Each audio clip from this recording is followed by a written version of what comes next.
Bom dia. Vamos abrir os trabalhos hoje, nessa manhã, com mais uma mesa inspirada no trabalho do Mário de Andrade, mesa Turistas Aprendizes. Eu aproveito a ocasião para mostrar para vocês o programa da Flip, que a gente fez com um pequeno ensaio fotográfico com fotos do Mário, que ele realizou na viagem dele ao Nordeste e ao Norte do Brasil. Então, nas páginas aí que contém o texto traduzido em inglês, a gente selecionou algumas fotos lá no acervo do Instituto de Estudos Brasileiros da USP, o IEB, a quem agradecemos muito pela parceria.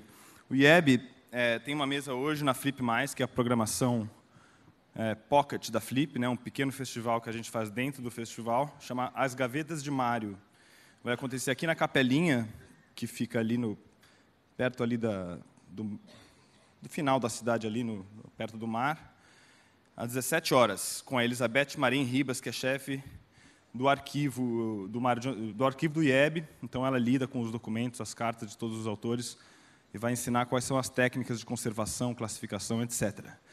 Bom, eu convido, então, ao palco a Beatriz Sarlo, a Alexandra Lucas Coelho e a mediadora Paula Scarpim, que é repórter da revista Piauí. Sejam bem-vindas.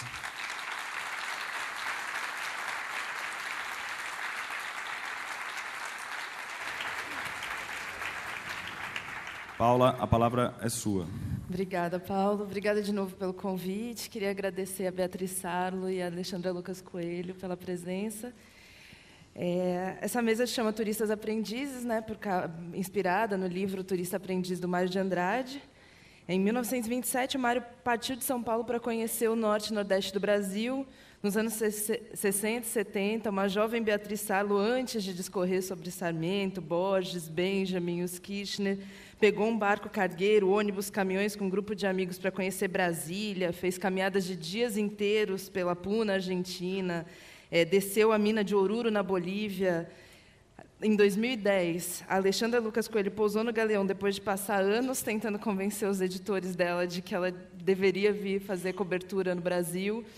E depois de ser correspondente em Israel, no Egito, no Afeganistão, no México, hoje a gente queria conversar sobre essas viagens que deram origens a esses dois livros, né, e à luz do livro do Mário, do Turista Aprendiz, mas a conversa é sobretudo sobre o Viagens, da Amazônia às Malvinas, da Beatriz Sarlo, e o Vai Brasil, da Alexandra Lucas Coelho. Claro que a gente vai falar dos outros livros dela, a gente vai conversar um pouco sobre isso, mas vamos falar sobretudo sobre esses dois livros. Eu vou apresentar, vocês já devem conhecer bastante elas, mas vou apresentar brevemente. A Alexandra Lucas Coelho nasceu em Lisboa, e além de correspondente internacional do Jornal Público e cronista, ela também escreve ficção. Ela é autora de 2 romances, E a Noite Roda e Meu Amante de Domingo. Ela ganhou o Grande Prêmio de Novela da Associação Portuguesa de Editores pelo primeiro romance, em 2012, está escrevendo um terceiro romance agora. E o Vai Brasil acaba de ser lançado pelo braço brasileiro da editora Tinta da China. O livro trata desde a Alexandra chegou no Brasil no apagar das luzes do governo Lula, no final de 2010, e ela continua aqui, mas o livro trata, sobretudo, até o final, até as manifestações de junho de 2013. Ela ficou esses 2 anos e meio aqui. Já Beatriz Sarlo nasceu em Buenos Aires, pensadora e crítica literária, e ela discorreu desde literatura argentina, passando pelo urbanismo, as novas culturas de massa e até o comentário político. Ela é professora aposentada de literatura da Universidade de Buenos Aires, mas deu aula em várias universidades americanas, como Berkeley e Columbia. Dirigiu a revista Ponto de Vista durante 30 anos e escreve regularmente para vários jornais argentinos. O livro Viagens acaba de ser lançado em e-book no Brasil pela E-Galáxia, na tradução do André de Oliveira Lima e do Ricardo Lízias, e foi publicado em espanhol, tinha sido publicado em espanhol em 2014. Paula, com licença, só para avisar que, mesmo sendo livro eletrônico, a Beatriz vai assinar os livros, e-books. Existe aí uma tecnologia para assinatura. Isso é só um recado. Tá bom, tá ótimo. Obrigada, Paula. E o Viagens, ele trata desde as viagens de infância da Beatriz em De Anfunes, passando principalmente pelas viagens com um grupo de trekking dela pela América Latina na juventude, e até uma incursão recente pelas Ilhas Malvinas. Eu queria abrir a mesa pedindo para as autoras contarem um pouquinho a história desses livros, a construção desses livros, e ler um trechinho para a gente. Pode ser? Quem gostaria de começar? Beatriz? Bueno, primero voy a leer, explicar muy brevemente a qué pertenece lo que voy a leer, que es un viaje que hice muy joven, poco más de 20 años, a Brasilia, cuando Brasilia era muy joven. Yo era tan joven como Brasilia, o Brasilia era tan joven como yo. Ese viaje fue mi primer viaje a Brasil y en realidad pasé por todo Brasil, imagínense desde Buenos Aires hasta Brasilia, pasé por todo Brasil sin ver nada. Solo quería ver Brasilia. Solo quería ver Brasilia. No miré Río de Janeiro, no miré Belo Horizonte, no miré Sabará, no miré Goiás, no miré nada. Mi obsesión era ir a Brasilia. Ahora, a Brasilia llegué de una manera bastante aventurera y es lo que voy a leerles.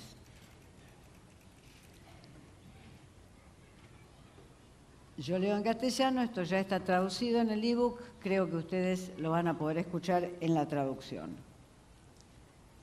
Remontamos el Paraná en una barca que transportaba madera, troncos y tablas aserradas. Apoyados contra esa carga sobre cubierta, pasábamos las horas en una especie de asombro adormecido por el calor, la humedad, los ruidos de animales que llegaban desde la costa. Más arriba de Foz de Iguazú nos habían aceptado en ese barco al que subimos con nuestras mochilas, tímidos porque era la primera vez que algo nos había resultado tan sencillo. El capitán dijo que sí, simplemente que sí, que nos llevaba. Casi antes de acomodarnos, sacamos una foto encubierta con los 5 tripulantes, navegantes de río, hombres reservados que hablaban un portuñol difuso, parecido al que nos esforzábamos nosotros por practicar, lenguas de frontera. De todos modos, no se interesaron mucho por estos jóvenes evidentemente citadinos, evidentemente estudiantes universitarios. Enseguida aprendimos lo esencial. Se comía cada 4 horas, cuando cambiaban los turnos y el cocinero hacía sonar una campana. El atardecer traía una nube de mosquitos y los ruidos de monos y pájaros invisibles cambiaban de tono, como si tocaran otra partitura diferente de la música diurna. Casi no hablábamos entre nosotros, ni con la tripulación, apenas gestos de cortesía, dar las gracias todo el tiempo, cosas así. En alguna foto desvaída adivino que tenemos cara de felicidad. Con buen tiempo y sin nada que hacer, la navegación es plácida. Fumábamos y comíamos grandes pedazos de dulce de guayaba y bollos de pan medio húmedo, guiso de arroz y porotos con trozos de carne y grasa. El cocinero subía a cubierta con una lata de 40 centímetros de diámetro y un cuchillo. Cortaba grandes porciones de ese dulce perfumado y demasiado tropical para nuestro gusto. Pero no queríamos ofender y lo tragábamos empalagados, acopiando calorías para circunstancias menos afortunadas. Entregados al sopor del ocio, sin embargo, éramos conscientes de algo fantástico, una peripecia de ciencia ficción. Creíamos que en pocos años más todo el Paraná iba a ser una gigantesca autopista de represas. La iniciativa se la confiábamos a Brasil, por supuesto, que ya entonces respondía a una mitología técnica y futurista mucho más que la Argentina, mi país, que daba la impresión de estar detenida, porque su destino evidente no se había cumplido. Brasil, en cambio, tenía una potencia arrolladora y allí se había elegido a la arquitectura moderna como arquitectura de Estado. Nuestra representación de la futura Itaipú era fantasiosa, pero incluía, sin que nos estremeciera demasiado, el destino ingenieril y distópico de todo el Paraná, de arriba abajo, que mutara drásticamente. Nos anticipábamos a ese progreso porque éramos desarrollistas sin saberlo, gente de izquierda o peronistas nacionalistas con un sustrato desarrollista. Repetíamos, Urubú Pungá, Urubú Pungá, Urubú Pungá, como una fórmula mágica.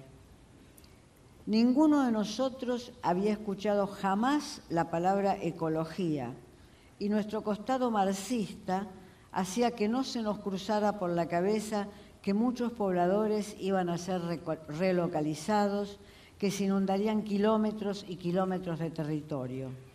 Tales cosas no eran el tema de la cultura de izquierda en esos años.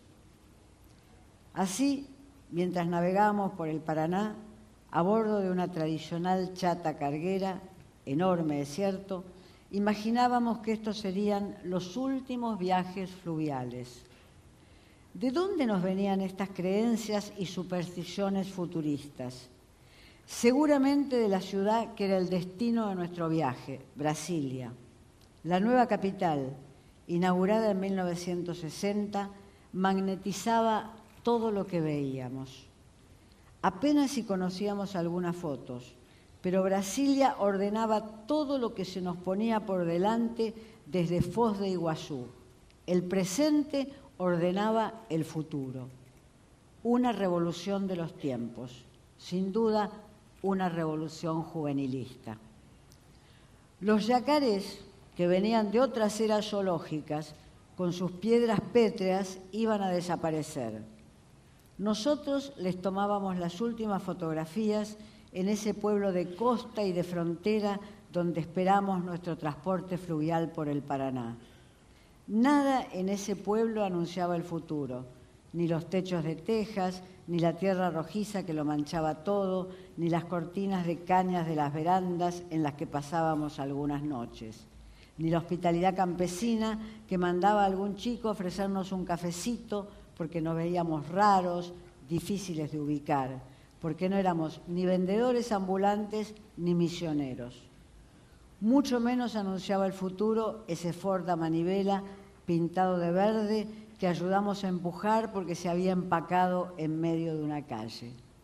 Sin embargo, impertérritos ante estos datos de la realidad, nosotros nos movíamos desde esa selva subtropical hacia Brasilia. Los tiempos estaban mezclados.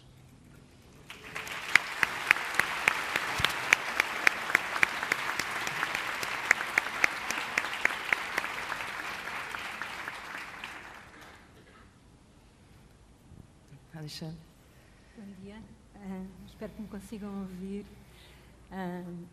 É um prazer estar aqui. Muito obrigada ao Paulo Werneck pelo convite, à Filipe. É uma oportunidade que eu agradeço de poder falar também de um livro que, para mim, este livro que a Tinta da China está a publicar agora aqui no Brasil e que eu vi sempre. Este livro saiu em Portugal primeiro, agora no Brasil. E eu pensei sempre nele como a primeira parte de uma devolução a centenas de pessoas que, ao longo dos anos que eu morei no Brasil, eu cheguei no Brasil em 2010, morei até 2014, e este livro é uma forma de eu retornar, dar um retorno, devolver uma parte de tudo que centenas de pessoas, assim, de São Gabriel da Cachoeira, na Amazónia, a Porto Alegre, me deram, mudaram na minha vida, porque o Brasil mudou a minha vida. Então, este livro é assim a primeira parte de uma gratidão que eu tenho para com o Brasil. E essa aventura ela começou na verdade em setembro de 2010, quando eu vim para cobrir a eleição da sucessão do Lula, a eleição que depois a Dilma ganharia. Então eu vim em setembro, fiquei setembro, outubro e, na verdade, em novembro fui pegar as minhas malas e no dia 1 de dezembro de 2010 eu aterrei no Rio de Janeiro para ficar a morar no Brasil nos próximos anos. Então eu vou ler o comecinho do livro que eu escrevi. Este livro é um livro de crónicas, então ele foi sendo escrito ao longo destes anos. E este pedacinho que eu vou ler, que é o começo, é a primeira crónica do livro, foi escrita no avião, quando eu vinha de Lisboa, para chegar ao Rio de Janeiro, que seria a minha próxima casa. Partida. As ruas de Lisboa cheiram a castanhas e a chuva, à noite têm luzes, o Natal, o frio vê-se quando respiramos. Parti enrolada em lã, com luvas. Agora escrevo à mão, por cima do Atlântico. No ecrã do avião, uma personagem diz: é incrível como a minha vida cabe num armazém de 10 metros. A minha também. E penso que essa é uma sensação igual à que temos num avião. Nada nos impede de cair, a não ser a própria força do movimento. O ecrã também diz que às 17h48 vou aterrar no Rio de Janeiro, onde estarão 35 graus. Vou meter as luvas no bolso do casaco e dobrar o casaco. Na fila da imigração, esperarei entre os estrangeiros. Vai entrar como turista, dir-me-á a funcionária da imigração. Certo. Antes de 90 dias tem de ir à polícia. Certo. Portugal e Brasil, países irmãos. A 11.600 metros de altitude, leio 2 livros fora de mercado. Um é jovem, vem dentro de um pequeno envelope. O outro é seu ancestral. O ancestral, que era o poeta Herberto Helder, que morreu faz pouco tempo em Portugal agora, diz: é preciso que as pessoas entrem e saiam, que vivam por toda a parte. Fecha a citação. A única tarefa é voltar à vida. Passamos o Equador. Ao crepúsculo, os botecos do Rio estarão lotados. Chopinho, pastelinho, shortinho. O exército está no Complexo do Alemão. A Rocinha está no aguardo e vai ser verão. 1 de dezembro de 2010.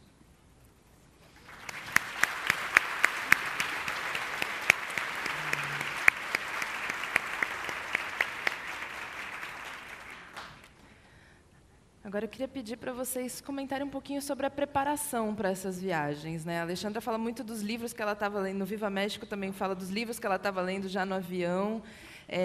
E eu queria saber das duas, como que vocês se preparam para uma viagem, tanto do planejamento de roteiro até questão de referências culturais, os lugares que vão ser visitados. E na questão da Beatriz, eu queria incluir uma outra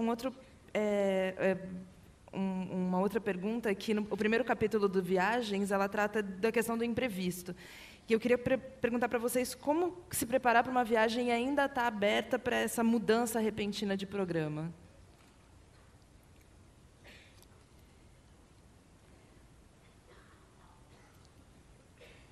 Para los viajes de este libro, yo no me preparé, sino que fui preparada. Fui preparada por otros. En países de fuerte impacto de inmigración, como es el caso del litoral atlántico brasileño, el caso de la ciudad de San Pablo, como es el caso del litoral atlántico argentino, ciudad de Buenos Aires, muchísimos, descendemos de inmigrantes españoles, italianos, sirio-libaneses, judíos del sur de Rusia, japoneses. Entonces fuimos preparados por los viajes de otros. Somos el producto de los viajes de otros. Yo no existiría sin esos viajes de la inmigración, sin el viaje de mi abuelo gallego, aprendiz de sastre, sin el viaje de mi abuela piamontesa, sirvienta, que llegó a los 16 años como sirvienta a Buenos Aires, analfabeta. Esa es el suelo cultural es ese, en sociedades urbanas tan mezcladas como es la paulista o la porteña, y esas creo que son sociedades que pueden compararse en un punto, fuimos preparados por otros. Entonces, esa es la tesis central que yo tengo, no que está en el libro tanto, sino que hace posible el libro. Por eso el primer capítulo del libro yo se lo dedico al viaje de otros inmigrantes que fueron importantes en mi infancia. Un húngaro que peleó la Primera Guerra Mundial y que era peón de campo en una provincia argentina y que me enseñó a andar a caballo. Imagínense el cuadro: soldado del ejército austrohúngaro en la Primera Guerra, ven la película, los lanceros de ese ejército austrohúngaro. Un jinete extraordinario, mucho mejor que los jinetes argentinos, digamos. Ese hombre me enseña a mí a andar a caballo, cuando yo tengo 6 años. Me enseña a cuidar el caballo, me enseña a rasquetearlo, a darle agua.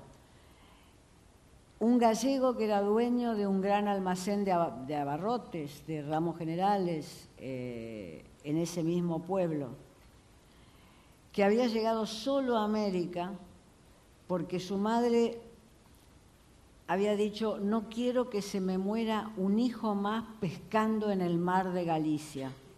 Ya se le habían muerto 3. Entonces agarró a este que le quedaba, le compró un pasaje de vapor y lo mandó a la Argentina, solo. Y ese hombre se había convertido en un gran empresario del comercio. O sea, que tenía toda una experiencia de vida larguísima. Esos viajes me formaron a mí.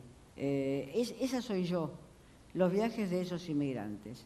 Para estos viajes por América, de los Viagens, de la Amazonia, de las Malvinas, no me preparé. Yo diría que era transportada por la ideología de la época. Pensaba que América Latina era mi continente, pensaba que tenía que conocerlo, pensaba que en ese continente iba a haber grandes cambios, siempre para bien y para el lado de la revolución. Pensaba que Brasil era la meca estética del modernismo. Nadie me lo había enseñado, lo había leído en revistas. Un estudiante de arquitectura que viajaba conmigo también sabía, pero yo creo que no sabía muy bien ni quién era Niemeyer. Estaba enloquecido. ¿Vieron enamoramientos? ¿Vieron que existe? Bueno, existen los enamoramientos con las personas y existen los enamoramientos con lugares o incluso con personas que no conocemos. Entonces, nuestro viaje por América Latina fue un viaje donde nosotros aprendimos. Lejos de estar preparados para el viaje, fue un viaje donde en realidad aprendimos algunas cosas. Creo que es la segunda etapa de los viajes que me constituyeron. No es un libro que comunique ningún saber, es un libro que comunica el pasaje de la completa ignorancia a una especie de adquisición de un conocimiento sobre América.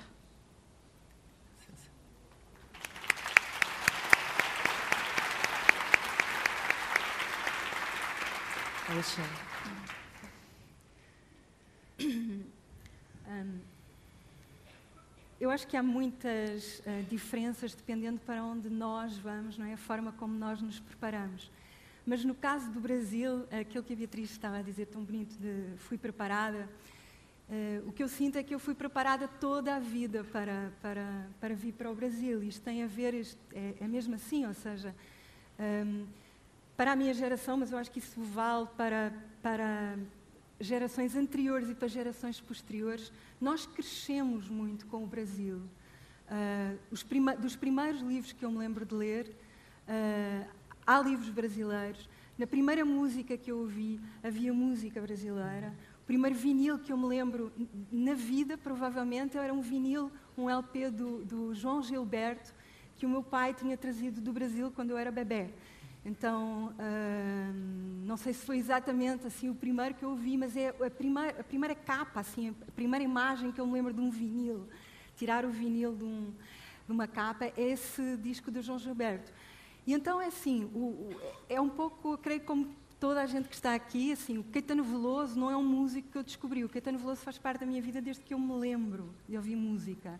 Ou seja, é um convívio íntimo, ele faz parte da minha história, ele o Caetano, como o Chico Buarque, fazem parte daquilo que eu sou, da forma como eu fui olhando para as coisas e a imagem que nós vamos formando do Brasil, que eu fui formando do Brasil, ela tem a ver com tudo isso. Entre os primeiros autores que eu me lembro de ler na passagem da infância para a adolescência estava o Jorge Amado, o José Lins do Rego, Érico Veríssimo. Tudo isso fazia parte das primeiras leituras, muito antes, depois de outras descobertas, não é? E quando entra na nossa vida a Clarice Lispector ou o João Guimarães Rosa, mas enfim, não quero aqui, é uma lista tão imensa que não vale a pena estar a citar assim todos eles, mas isto para explicar que é uma preparação contínua desde que eu me lembro, não é? O Brasil faz parte da minha vida, de alguma maneira eu sempre achei que um dia eu ia morar no Brasil. Essa decisão depois, agora para passar para o momento em que eu acabei por realmente vir morar aqui, o que eu sinto é que isso aconteceu a um momento específico em que eu tomei essa decisão, creio. Eu estava no México, em 2010 eu fiz uma viagem ao México, e foi o meu encontro com o mundo indígena da América. Eu já tinha estado nos Estados Unidos da América, mas essa presença indígena nos Estados Unidos, não há qualquer comparação com o impacto que essa presença tem quando nós viajamos pelo México. Então, essa viagem que eu fiz ao México em 2010, ela foi decisiva por muitas razões, mas esse encontro com o resultado do mundo indígena e o resultado da colonização espanhola no México foi decisiva para mim. E eu acho que eu, de repente, pensei que eu tinha passado anos a cobrir o colonialismo dos outros, porque eu morei em Jerusalém, eu cobri bastante o Oriente Médio, a Ásia Central, então aí eu tinha estado a ver, enfim, o resultado do colonialismo inglês, francês, otomano, do Império Otomano, depois no México, espanhol, e eu aí acho que cheguei num momento, era uma decisão política, se vocês quiserem, que é, eu quero ir morar no Brasil e lidar então com o resultado destes 500 anos, não é? Do lugar de onde eu venho. Isso aconteceu quando eu já tinha feito 40 anos e eu acho que isso também é uma diferença importante, porque de alguma maneira eu não cheguei diretamente de Portugal para o Brasil. É como se eu tivesse precisado de dar uma volta ao mundo para chegar ao Brasil, talvez mais liberta dessa esquizofrenia que existe na nossa relação, que às vezes nos empurra para uma das pontas do espectro, que é ou a culpa do colonizador ou a arrogância do colonizador. Não é? Nós ficamos muito presos nesses dois polos que depois geram muitos equívocos nesta relação. Então, e talvez o facto de eu ter precisado de dar essa volta, ter chegado ao Brasil depois disso e depois dos 40, isso me tenha permitido, de alguma maneira, sentir mais liberta para olhar nos olhos o que estava para trás e pensar como é que o que estava para trás podia mudar o que está para a frente nesta relação. Então, acho que é isso. Obrigada.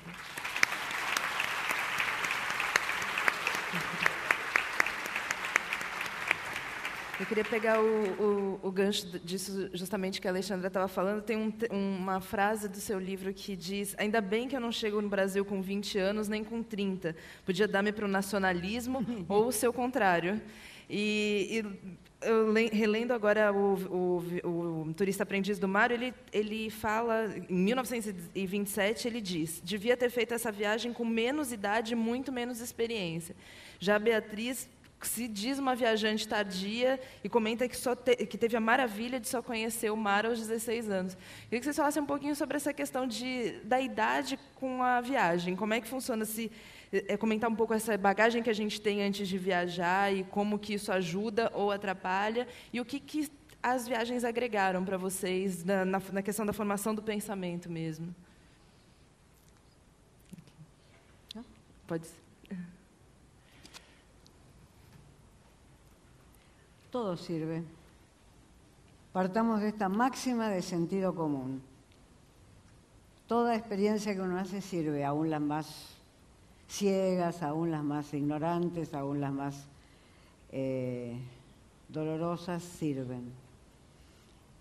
Si yo viajo, pero pongamos diferencias, si yo viajo como periodista a las Islas Malvinas, cosa que es el último capítulo de este libro, ahí yo sabía todo lo que se tenía que saber sobre las Islas Malvinas, porque viajo en un momento fundamental, donde en las islas se está votando un referéndum sobre si quieren seguir perteneciendo a Inglaterra o constituirse como un Estado que no se sabe cuál sería.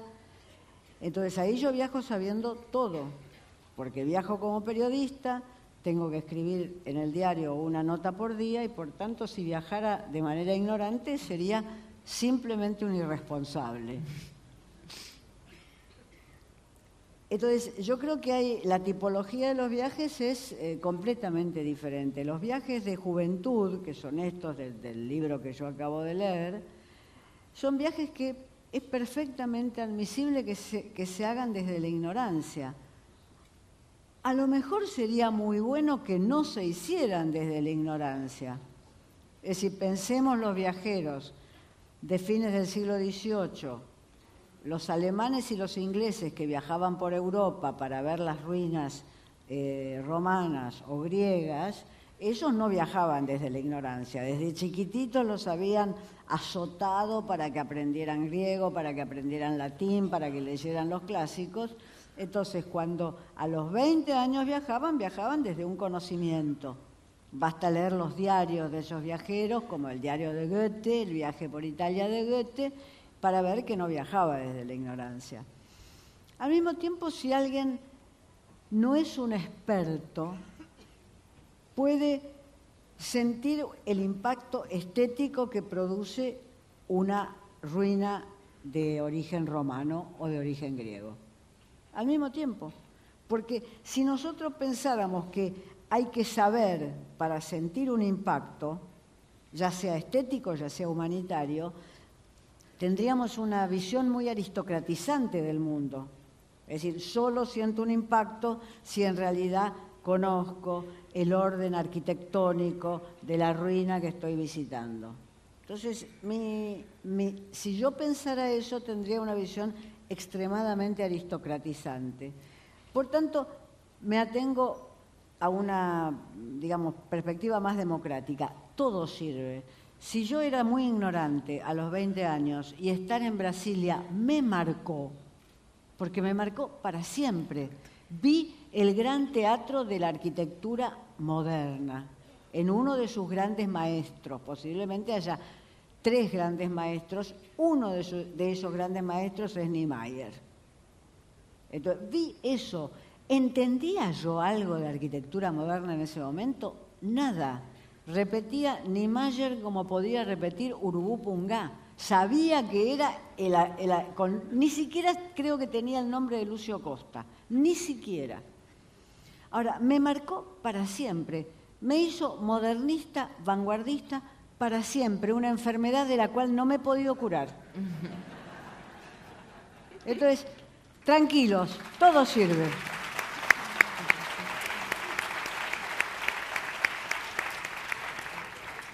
Alexandra.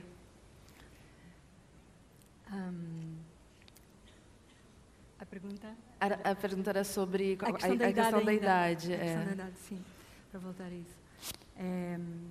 Pois é, bom, eu cheguei depois dos 40, eu agora estava pensando, o excerto do Mário de Andrade, quando o Mário de Andrade diz isso, que que pena eu não ter vindo mais cedo, feito esta viagem mais cedo, eu creio que ele está a comer comida amazónica, está, não sei se no mercado de ver o peso em Belém, não sei se é nesse momento que ele está a dizer que sabores, está a falar dessa experiência.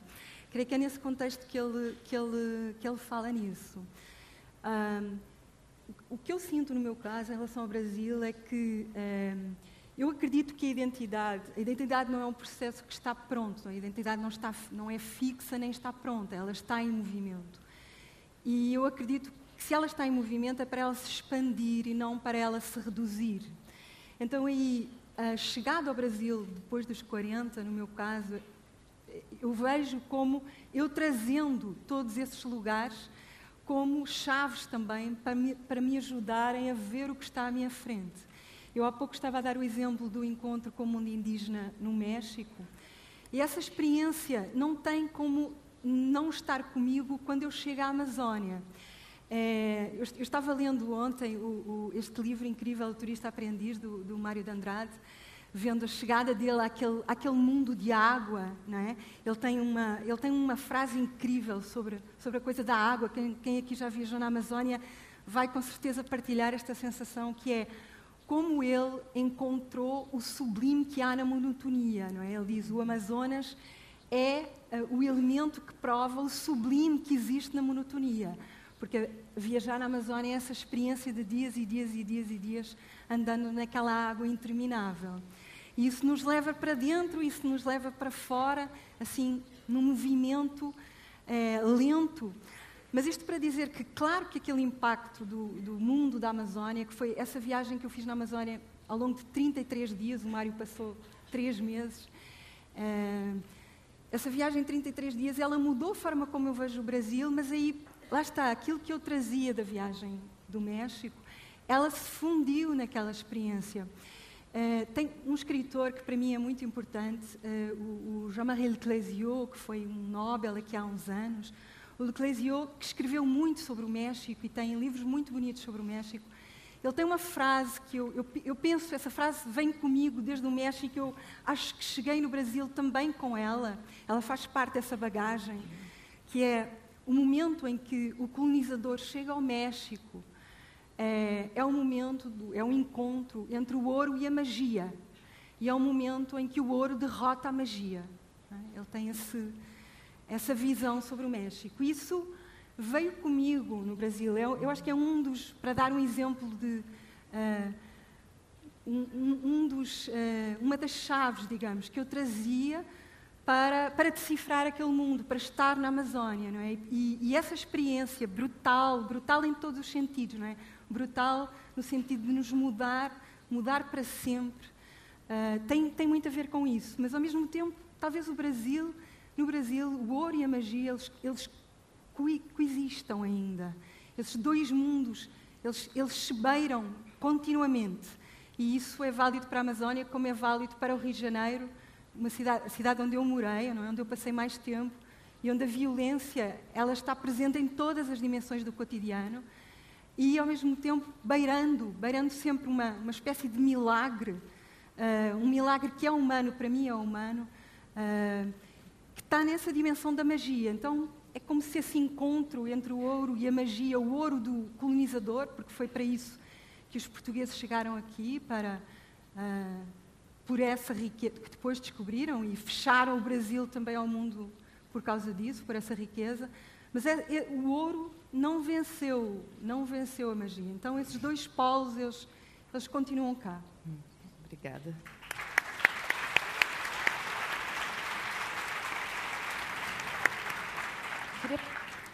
Na sequência, eu queria perguntar para vocês um pouco sobre a captação da experiência, tanto das anotações. Imagino que a Alexandra, que viajava para fazer cobertura, tanto quando ela fazia cobertura em outros países como no Brasil, ela devia ter esse hábito. Não sei, queria saber se vocês gravam, se vocês anotam. E no caso da Beatriz, ela usou muito, como era uma experiência de grupo em muitas viagens, anotações de outras pessoas também. E tem uma foto que queria que você contasse um pouquinho essa história, Beatriz, de que você recebeu essa foto enquanto estava já aqui na Flip. Não sei se o pessoal da produção pode colocar ela aqui para a gente, que é uma foto durante uma viagem. Alguém? Sandrinho? Mas se a gente podia começar a conversar sobre isso, sobre essa questão do registro das viagens e como esses registros ajudam depois na narrativa, na hora de contar. Enquanto eles procuram a foto. Quer começar, Alexandre? Não sei se... Beatriz? Não sei. Como? Essa é a foto da Beatriz.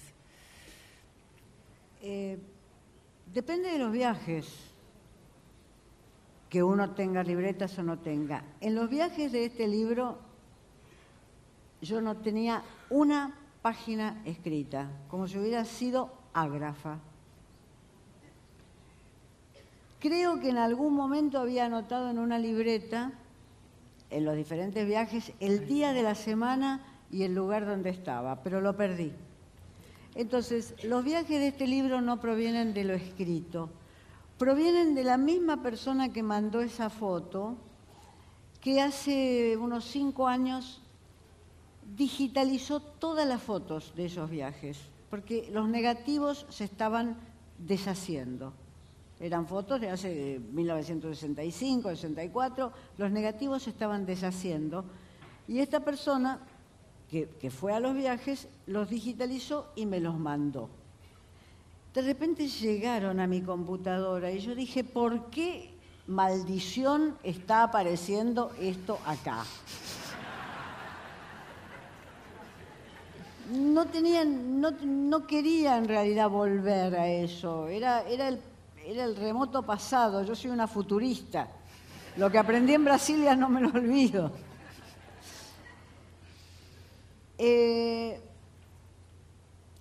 Y hay algo mágico en estas fotos. Esta foto que ustedes están viendo llegó por un correo electrónico ayer acá a Flippy, a mí, pero acá, en Paraty. El que la mandó no sabía que yo estaba acá hablando del libro. No lo sabía. O sea que la última foto, que es esta, la última que no había mandado, me la mandó ayer y me dice, vive en Chile, y me dice, un periodista chileno me pidió una foto más de tu libro y encontré esta. Y me llegó acá para ti. Yo dije, esto es completamente mágico, estas fotos me persiguen, mañana van a aparecer más fotos, por favor, basta. Pero así empezó el libro. Empezó el libro porque de alguna manera yo sentí que al enviarme las fotos me estaban transfiriendo un deber de escritura. De las personas que hicieron estos viajes, una de ellas ya está muerta, el que me manda las fotos de alguna manera, que no es escritor, es arquitecto hoy, de alguna manera me transfiere un deber de escritura. Por eso, si ustedes leen el libro, van a ver que yo nunca hablo de mí, es siempre una primera persona del plural, un nosotros, nunca hablo de mí. Todas las anécdotas, más bien los protagonistas, son mis compañeros. Si uno de ellos cocina para unos chicos jíbaros en el medio de la Amazonia, es él o ella. Si otro canta en el medio de una fiesta, es él o ella. Traté de construir siempre algo que fuera una primera persona del plural. Porque tuve la sensación en un momento de que las fotos habían sido como una especie de mandato de solidaridad de un grupo que existió, de gente que ya no es como era entonces, que es otra. Yo miro eso, esa no soy yo, no me puedo reconocer, no puedo reconocer nada. Ustedes no pueden reconocerme porque cambié, y yo no puedo reconocerme porque no tengo el recuerdo de esa imagen. Fíjense el proceso de alteridad que se da y con el cual yo llego a este libro, con un mandato que viene de afuera, que viene de un querido amigo que sigo viendo, aunque vive en otro país, vive en Chile, que sigo viendo y que me entrega el recuerdo.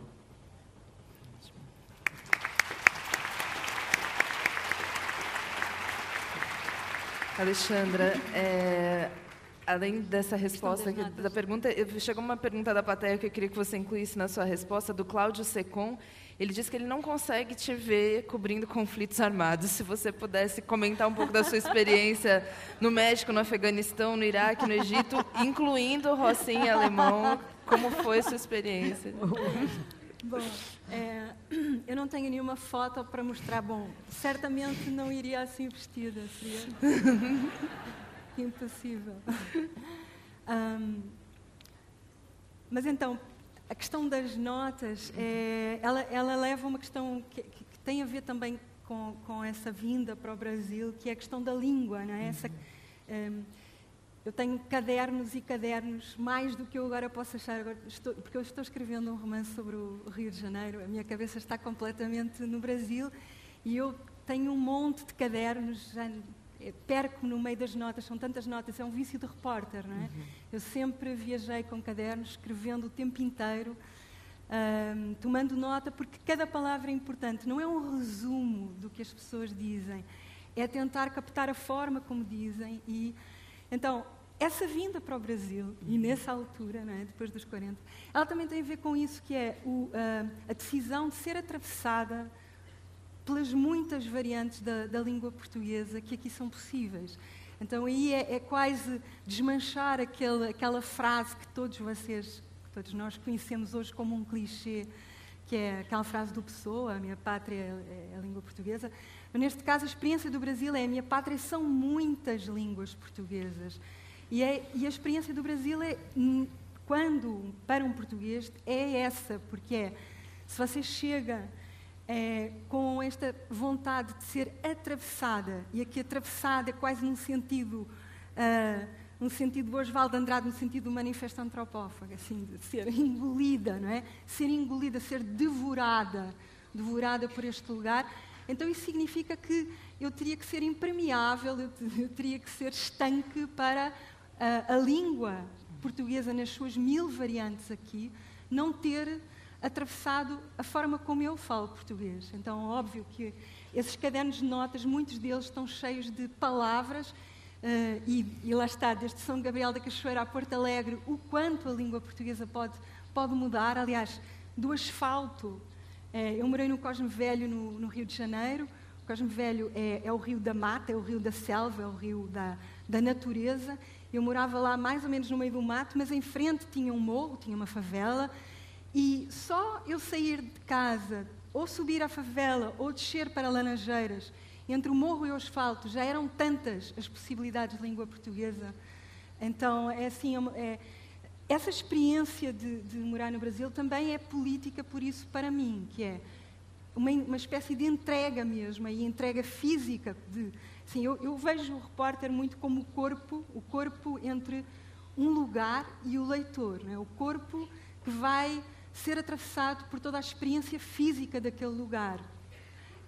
Som, imagem, sabor, não é? Sabor, tudo o que faz parte de um lugar. Então, a palavra transporta. Então, se a palavra transporta ao lugar, ela vai absorvendo tudo isso. E os cadernos de notas aí são essenciais. Eles estão cheios dessa expansão, mais uma vez, não é? Aí entra a antropofagia de novo, que foi assim, eu hoje vejo muito, foi muito importante para mim o experimentar fisicamente as consequências do manifesto antropófago de Osvaldo Andrade, que eu acho que é muito essa experiência de morar no Rio de Janeiro, ser constantemente devorada por aquela cidade e, ao mesmo tempo, devorar o outro no sentido de só o outro é interessante, como o Osvaldo diz, não é? Só o outro, o saber do outro, cria uma alteridade, cria uma energia, então, que nos põe em movimento, não é? Então, a partir dos blocos de notas, dos cadernos, acho que é isso. É isso. Você quer comentar sobre a cobertura dos conflitos, a pergunta do público?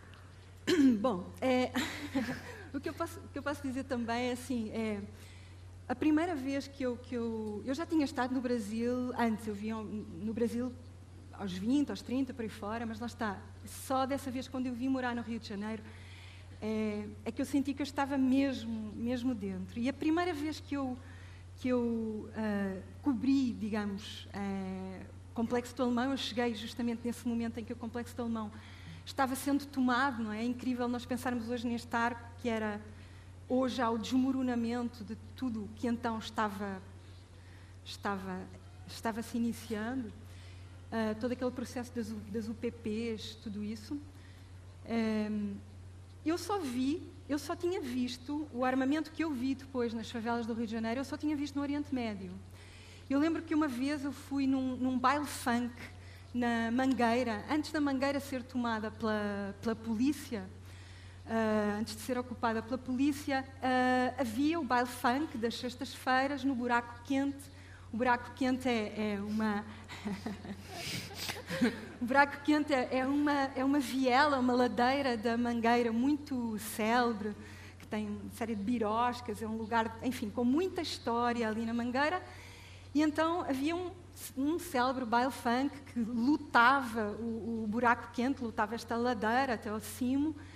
E essa experiência, para mim, é uma das crónicas que está aqui, que chama Funk no Buraco Quente. E aí a coisa da linguagem também é, porque toda a linguagem do baile funk, ela é toda uma outra variante da língua portuguesa, toda uma outra pátria da língua portuguesa. Mas essas armas que eu vi aí, assim, som, não é? Todo mundo dançando, aquela massa compacta. E as armas que eu vi passar, não é? Porque era um baile controlado pelo tráfico e tinha os meninos do tráfico passando com aquelas bazucas e aqueles fuzis e tudo isso. Eu só tinha visto, não os fuzis, claro, mas algumas daquelas armas eu só tinha visto em Israel, enfim, em outros lugares do Oriente Médio. Então, há muitos momentos. O Rio é uma cidade violentíssima, não é? A experiência de morar no Rio de Janeiro, não apenas por isto, mas por tudo o que é a vida de milhões de pessoas que todos os dias sofrem uma violência extrema, a começar pela violência que vem do Estado, da polícia, do Exército. Enfim, essa experiência de guerra que nós não imaginamos à partida, não imaginamos que se possa ter cotidianamente no Rio, ela é uma experiência do Rio cotidianamente, de quem mora no Rio de Janeiro, não é? Então aí também houve essa... Talvez eu não pudesse ter chegado nos morros do Rio de Janeiro, ou teria chegado certamente de uma forma diferente se eu não tivesse passado estes anos no Oriente Médio. Ótimo. E só para continuar, para aproveitar que você está com a palavra, eu tenho mais uma pergunta para você, dizendo que sentiram falta das suas reflexões sobre a Bahia na sua viagem. Porque... muito obrigada. Eu não sei quem enviou essa pergunta, mas muito obrigada, porque eu queria dizer aqui, assim, tem um baiano, que é o baiano que eu admiro mais no mundo, que me chamou a atenção para isso. Assim, uma das muitas faltas desse livro não tem Bahia nesse livro. É um escândalo. Porque não aconteceu. Este livro vai de 2010 a 2013. Ele acaba mais ou menos depois das manifestações das Jornadas de Junho. E não aconteceu eu ir à Bahia nesse tempo. Eu depois até fui ao Recife, fui a Pernambuco, que foi outra viagem muito importante para mim, mas já não coube aqui. E até hoje eu continuo escrevendo crónicas sobre o Brasil e fico pensando, eu queria fazer uma edição atualizada e a minha editora teria que fazer o dobro do que está aqui. Mas a Bahia é, de facto, uma falta muito, muito, muito grande neste livro. Há muitas outras, não é a única, mas... por tudo aquilo que a Bahia, não é, representa na história do Brasil. Eu quero muito poder ainda ir à Bahia, mas para mim isto não é um processo assim. A última palavra deste livro é amanhã, ok? E isto não é por acaso. Amanhã, porque no dia seguinte eu ainda estava no Brasil, eu ainda morei no Brasil e eu continuo vindo sempre, e o Brasil é a minha casa também. Então este processo continua.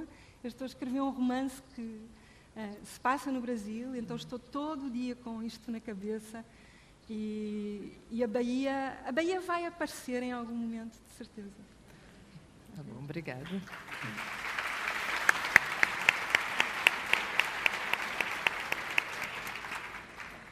Agora eu queria trazer a nossa conversa a um tema de política, conversar um pouquinho sobre...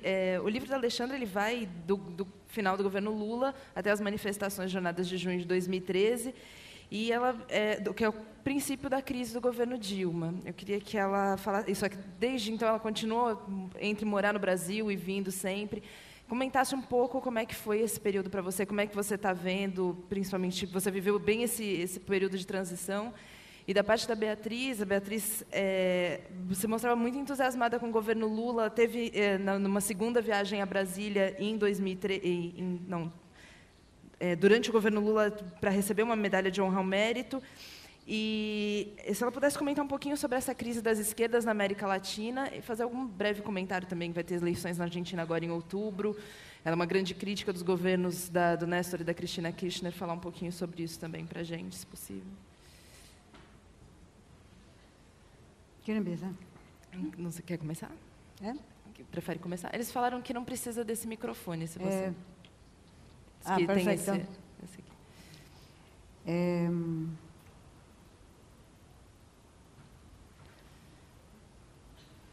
Quizás un tema que haya atravesado mi vida haya sido el de la izquierda latinoamericana. Si es que algún tema atravesó mi vida, si es que se puede decir que una vida es atravesada por algo, cosa que dudo, pero digamos, un tema persistente en mi vida ha sido el de la izquierda latinoamericana. En este libro de viajes yo cuento una experiencia de la izquierda latinoamericana, que es la de un general antiimperialista en Bolivia, el general Torres, que fue derrocado y asesinado después en la Argentina. Es decir, que eso de alguna manera marca la persistencia de la relación con la izquierda latinoamericana, marca 50 años en mi vida, desde muy joven, desde adolescente. Mi primer volante lo repartí a los 15 años y después de eso no me separé más de algo que tuviera que ver con la política. De hecho, hoy en los diarios solo escribo sobre política. Sin duda, Lula pareció cumplir en el momento de su surgimiento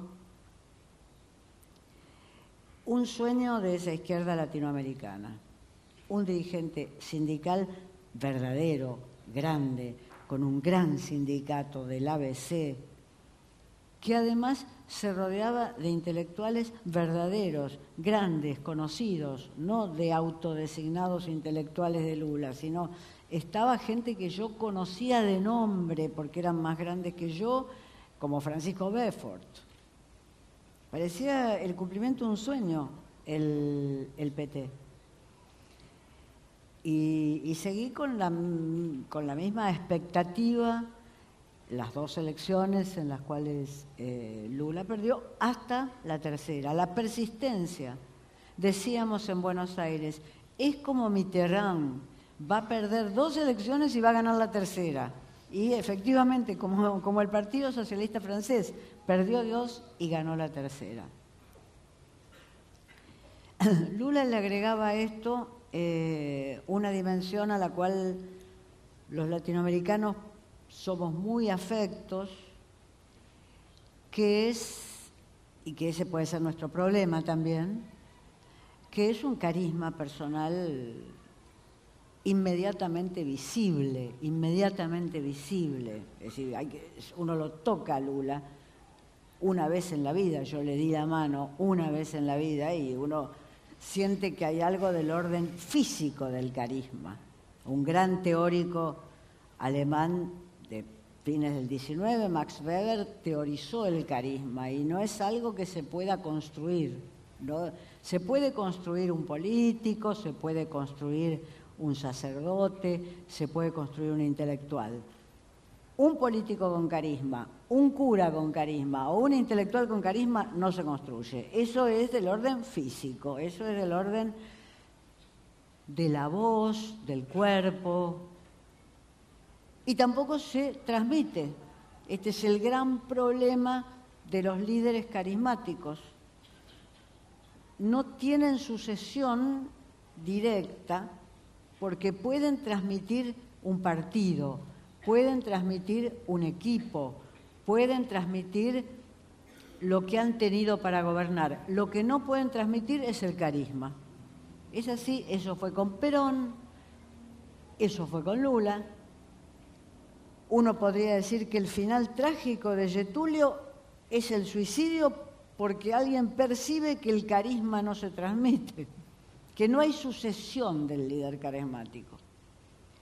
Nos gusta o no nos gusta, eso es otra cosa. Uno preferiría un mundo más racional, donde se transmitiera el poder, el programa, las ideas. Pero, caso Venezuela, Chávez. Chávez era de un carisma ensordecedor.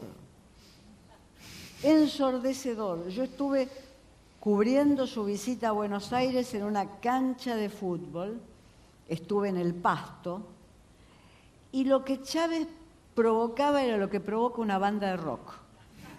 Exactamente lo mismo, exactamente lo mismo. En el Pasto estaba toda la gente con macoña y con vino. Ahora, y era un clima pesado, le intentaron robar la máquina de fotos al fotógrafo del diario con el cual yo estaba, el clima era pesado. Entró Chávez y todo el mundo se convirtió como si fueran niños de la Acción Católica. Entró y así. Eso es intransmisible. Habló 3 horas Chávez y para terminar abrió un libro en una cancha de fútbol. Abrió un libro y leyó completa una carta de Simón Rodríguez, el preceptor de Bolívar, a Bolívar. Yo creí que nunca en mi vida iba a haber una cosa así. Terminó, la gente entonces volvió al vino, volvió a la macoña, todo bien, todo perfecto. Eso no se transmite, aunque Maduro fuera un político inteligente, que pienso que no lo es, no podía recibir eso, no podía recibir eso. Entonces, en los políticos cuya ideología nos gusta o cuya ideología no nos gusta, esa dimensión es una dimensión que pesa. Esto es mi primera reflexión, porque yo creo que en América Latina, sacando algunos países como Chile, que parece no necesitar líderes carismáticos, ni la derecha ni la izquierda, ni la derecha ni la izquierda chilena necesitan líderes carismáticos.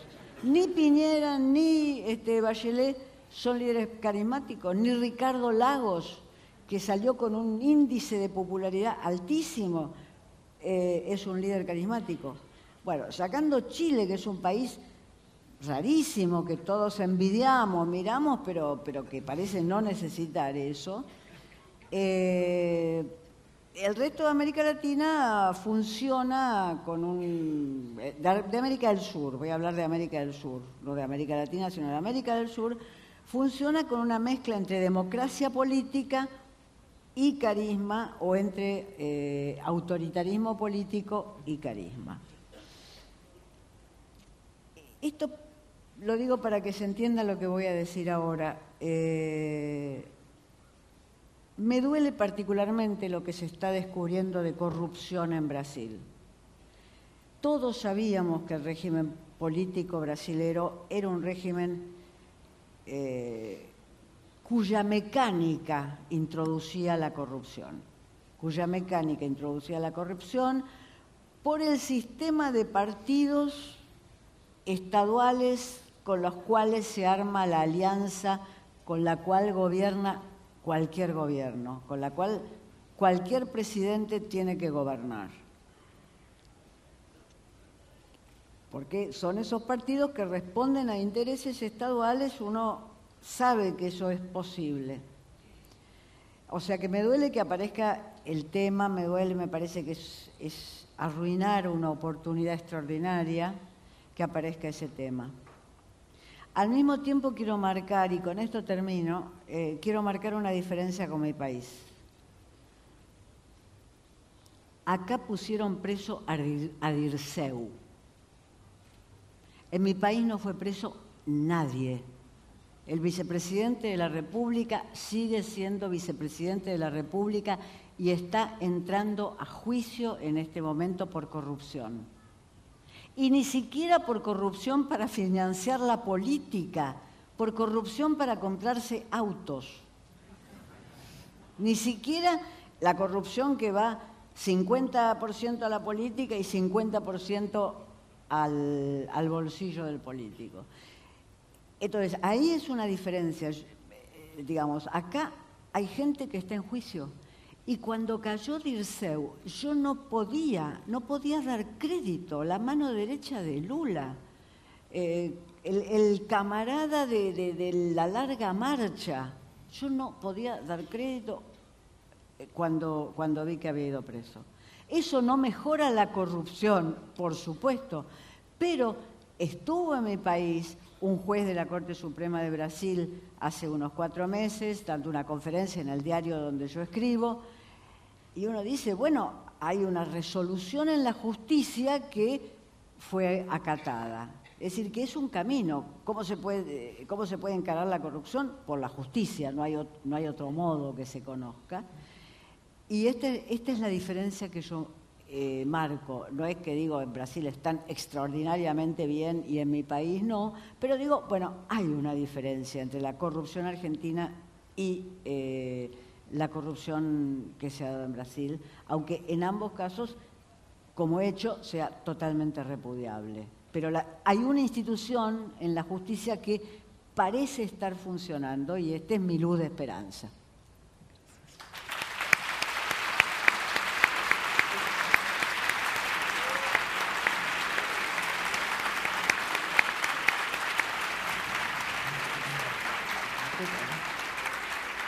Alexandra? Nas jornadas de junho, no começo das jornadas de junho, foi certamente incendiária a resposta da polícia, a forma como a polícia militar reagiu, ou seja, a resposta do Estado, através da polícia militar, como reagiu às primeiras manifestações. E um dos efeitos das jornadas de junho foi certamente recolocar essa questão que é central no Brasil, que é a questão da presença de uma polícia que ainda se chama Polícia Militar. Eu há pouco estava falando dessas imagens do armamento que eu vi nas favelas, que eu só tinha visto no Oriente Médio. Essas armas têm muitas origens, como todos sabem, elas vêm de muitas formas, mas uma das formas é também da polícia e das bandas podres da polícia e da corrupção na polícia. Eu lembro-me que durante as jornadas de junho, depois das primeiras manifestações, eu fui à Academia de Polícia Militar, no Rio de Janeiro, entrevistar um homem que era o Coronel Ibis, que era um homem que estava tentando fazer uma mudança na polícia, estava tentando mudar essa lógica da militarização que está incrustada no DNA da polícia brasileira. E essa entrevista saiu no público e passado umas semanas ele foi afastado, ele já não estava mais fazendo aquilo que ele estava fazendo, que era formar os novos polícias. Eu não sei o que é feito do Coronel Ibis neste momento. Mas esta questão da polícia militar, ela, obviamente, assim, nós podemos recuar muito a forma como a violência, as origens da violência nesta sociedade. Para voltar à questão indígena, se quisermos voltar ao princípio, eu ainda há pouco estava vendo imagens, antes das jornadas de junho, no Rio de Janeiro, aconteceu um dia muito violento, foi o dia 22 de março de 2013. No dia 22 de março de 2013, a aldeia Maracanã, que era uma comunidade indígena que se tinha sediado no antigo Museu do Índio, no Rio de Janeiro, do lado do Maracanã, e daí a aldeia chamar-se Aldeia Maracanã. Era um edifício do fim do século XIX, que foi sempre, depois de ser doado no fim do século XIX, foi sempre entregue entregue à pesquisa do mundo indígena, primeiro ainda com Machado Rondon, depois com o Darcy Ribeiro como diretor do Museu do Índio, enfim, foi um edifício que sempre esteve consagrado, desde 1910, consagrado à pesquisa do mundo indígena. E depois esteve abandonado durante muito tempo, quando o Museu do Índio mudou para Botafogo, ele ficou abandonado quase 30 anos, até que um grupo de indígenas, índios de várias etnias, chegaram para se instalar ali, formaram uma comunidade, uma aldeia ali. Chamaram-lhe Aldeia Maracanã por ser justamente do lado do Maracanã. Aí no dia 22 de março, o Governo do Estado decidiu que eles tinham que desocupar, foi decidida que essa desocupação seria uma desocupação sem violência, eram as ordens de despejo que havia, e aí aconteceu essa jornada que no Rio se tornou marcante e que de alguma forma foi uma espécie de preâmbulo de tudo o que havia de acontecer em junho, que foi essas imagens de o batalhão de choque da Polícia Militar, gás lacrimogéneo, bala de borracha, spray de pimenta, em todo o mundo, estudantes, índios,